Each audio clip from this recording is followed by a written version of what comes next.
I teach here at Chatsworth. This year was my first year internationally. But what I'm presenting to you tonight is something that I've used for probably about the last 6 years, and it has to do with that creating an authentic audience for your students and for their work. So if you want to do the QR thing, it'll take you to this presentation, but then I have them also throughout. There is a company or a platform called Sutori, if you haven't experienced it. It began as being called history.com, so it was really geared towards secondary history teachers. I stumbled upon it and I started using it the year that I was teaching a class that teaches students how to take online classes. So they were in the room with me. I had 150 ninth graders per semester, and they're in the room with me, but I'm teaching them how to be independent learners on online platforms, and we use Schoology as our LMS. Since then, now Sutori has expanded, as you can see, to being adapted for English, history, elementary math, science, and more. I currently use it right now with my year 9 students with their travel writing blogs. It's a blog, but they don't always want to get on Blogger and create the whole account and all the things. So this was my mock-up of what travel writing could look like on this Sutori timeline. It is geared as somewhat of a timeline. Things are in sequence, they're in order. The thing that I threw in here though was the idea of this particular one. It was on Edgar Allan Poe.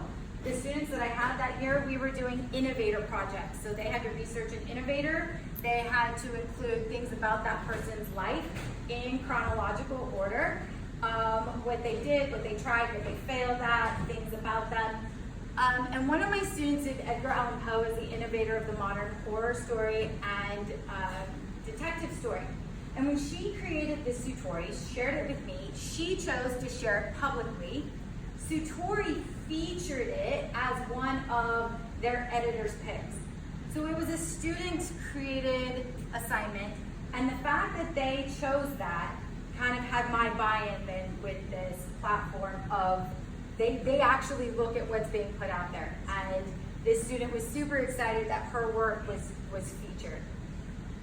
Since then now, back in the States, I had students then continue with this innovator project, and it was amazing the people that they chose and the process that they would go through. And then again, it's just taking all that research, and instead of writing it in an essay, it's still using those same components, but putting it on more of an interactive platform.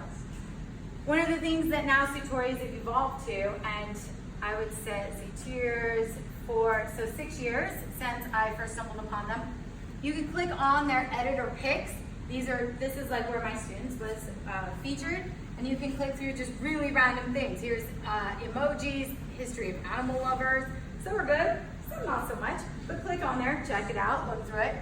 They have an amazing media literacy, and this was actually where I first discovered them, was this searching the web and history of the web timeline.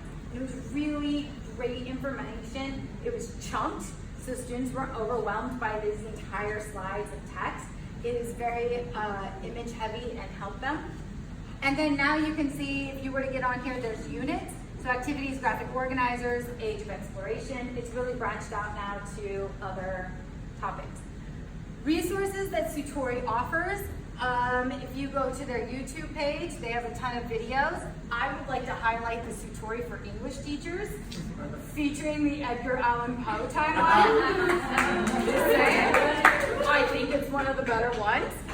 But it was also featured by Monica Burns this summer in her 5 Ways to Profile Social Studies lessons.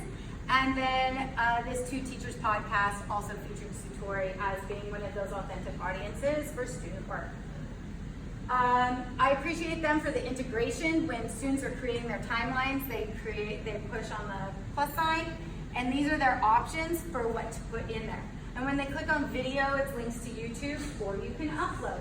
When they do text, you can upload documents from Google Docs. It's all Google Drive integrated. But then you can also just do links if there's something that is beyond Google.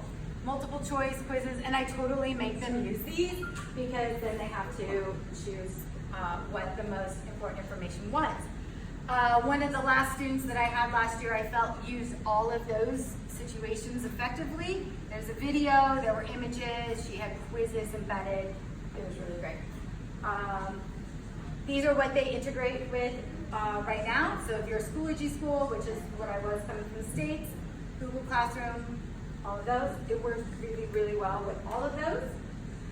And then to share with you, if you want to click on that UR code, it will take you to this, and you can click on the sign up.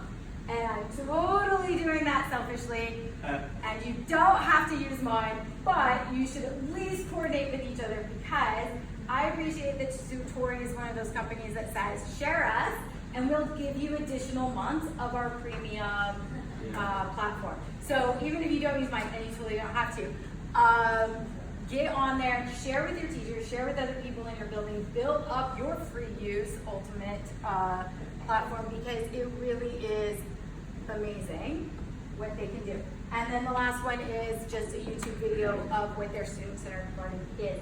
All of these, if you go to the slideshow, I'm pretty much a dork, and all of these are hyperlinked to take you right to those websites.